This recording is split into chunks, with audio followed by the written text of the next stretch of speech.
Hey everyone, if you enjoyed this video, please consider subscribing to the channel, and if you haven't already, hit that like button and comment. I would love to see what you guys have to say. So this year's E3 is going to be huge. There are a lot of really good games on the horizon, a lot of hyped games on the horizon, such as Cyberpunk 2077, Gears 5, The Outer Worlds, Halo Infinite, and more. So what are you guys expecting this year at E3? Well, I'm going to be talking about the games that I am most excited for. And it is the games that I just mentioned, plus maybe a surprise we could be seeing at E3. So let's get it started with Cyberpunk 2077. Cyberpunk 2077 is one of the most anticipated games out there. So many people want it. So many people are just wondering when we are getting our hands on Cyberpunk 2077. Well, Jason Schreier has been making waves. He told us about Death Stranding receiving a November release date and also touching upon The Last of Us, so we heard about that. Now he talks about Cyberpunk 2077, and let's check out his tweet. This has gotten a lot of Reddit attention, so some clarity. I've heard from 3 sources that Cyberpunk was aiming for 2019, but belief around the studio was that it was an unrealistic target. I expect first half 2020, or maybe even an E3 announcement of 2019, then a delay to 2020. Apparently, according to Jason Schreier, it's common for a studio to say a game is coming out on a certain date and then delaying it, which I just find that silly, because if you know you're going to delay the game, why would you say it's coming out earlier than it actually is? But we have seen big games get delayed, such as Mass Effect 3 and Red Dead Redemption 2, just to name a couple. So Cyberpunk 2077 would not be the first game to do that. However, if this game is getting at worst a 2020 release, that's completely okay with me. Most likely it will coincide with the tabletop game Cyberpunk Red. So that's completely okay with me. I really don't care if it comes out in 2020. Yes, we want this game as soon as possible, but just let everything flow. Just let CD Projekt Red iron out all the kinks that need to be ironed out and give us the most polished game that they possibly can give us. Cyberpunk 2077 is proceeding at full speed. However you want to take that, take it for what it is. But if Cyberpunk 2077 is getting a 2020 release, number 1, it does make sense. Number 2, I wouldn't be too mad. They were shooting for 2019, but now that's not the case, at least according to Jason Schreier. We will see this year at E3 what the future holds for Cyberpunk 2077 and when we are going to possibly get it. Now, let's transition here. Let's talk about The Outer Worlds.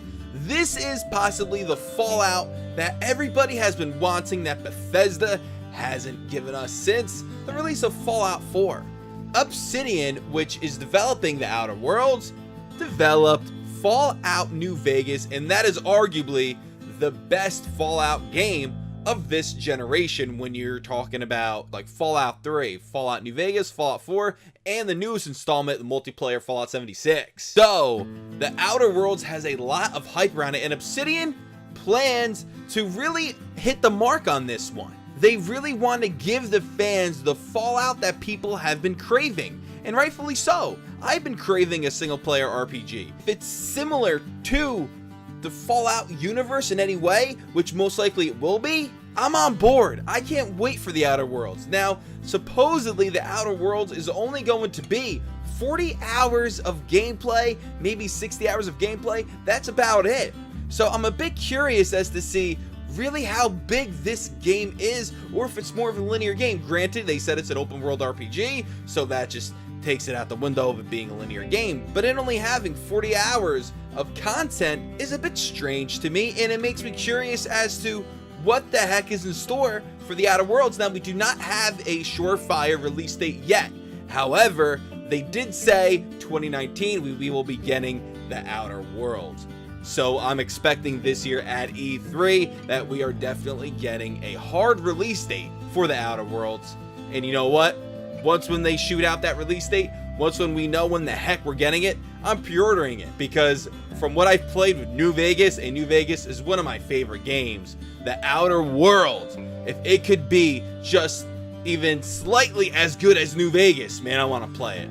Because New Vegas was one heck of an RPG, and I can't wait for what the Outer Worlds has to offer us and has to offer me as a big Fallout fan. So let's see. Now, let's transition again to Gears 5.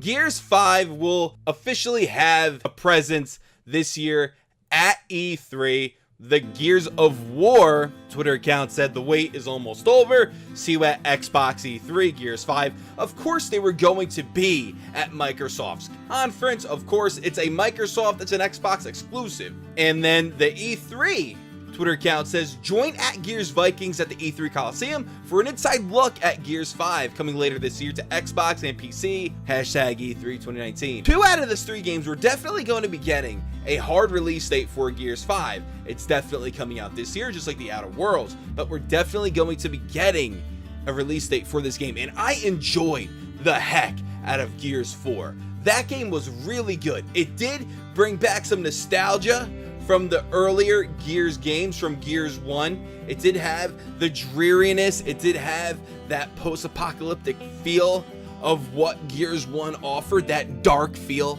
that Gears 1 offered. Gears 4 captured that pretty well, but it also introduced newer fans into what Gears of War is. And Gears 4 did bring it back to its roots, but it also did some newer things.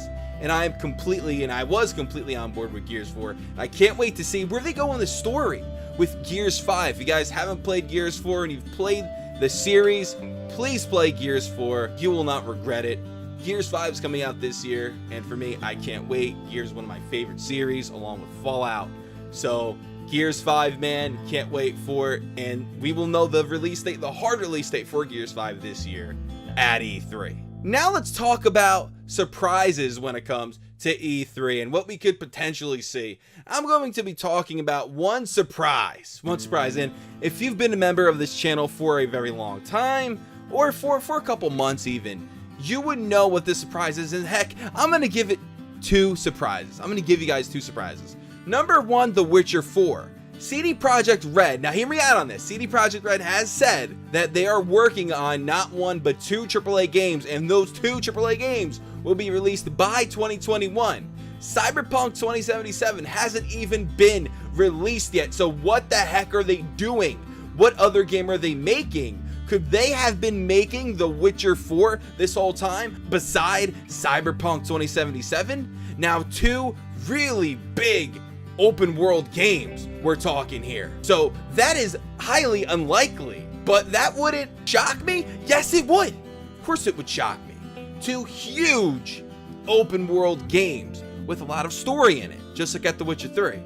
What is this second AAA game coming from CD Projekt Red? We could be hearing that this year at E3 from them. That would not shock me one bit. Now, let's talk about this, and I know they said they would not be showing this game, but let's talk about Starfield. Bethesda has said that they will not be showing Starfield this year at E3. Heck, you could go on their Twitter account and you could see the Doom mural, so most likely their conference will be centered around Doom Eternal, and rightfully so. That was a great game in its own right. However, I would not be shocked if we see something, maybe not a full-blown conference for Starfield, but if we just saw something, if we saw a trailer of sorts for Starfield, that wouldn't shock me one bit, and that would be a huge and welcome surprise from Bethesda. Now, they are going to be talking about Doom Eternal, and they are also going to be talking more about Fallout 76. Todd Howard recently said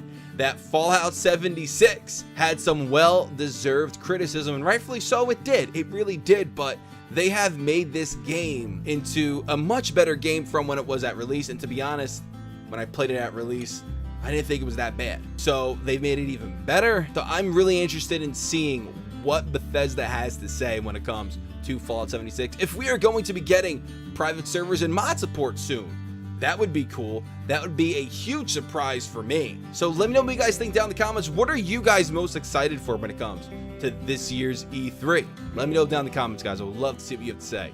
Please hit that like button, comment if you haven't already. Please subscribe for more. This year's E3 is going to be great. and there are many other games that we could be seeing at E3. If there are games that I haven't mentioned, please leave a comment down below mentioning those said games. Alright guys, once again, I thank you all for watching. Please hit that like button, comment if you haven't already, please subscribe for more if you would like to. Also, support this channel further. My Patreon is down there in the description. $1 goes a long way, guys. So once again, I thank you all for watching. This is Joe, signing out.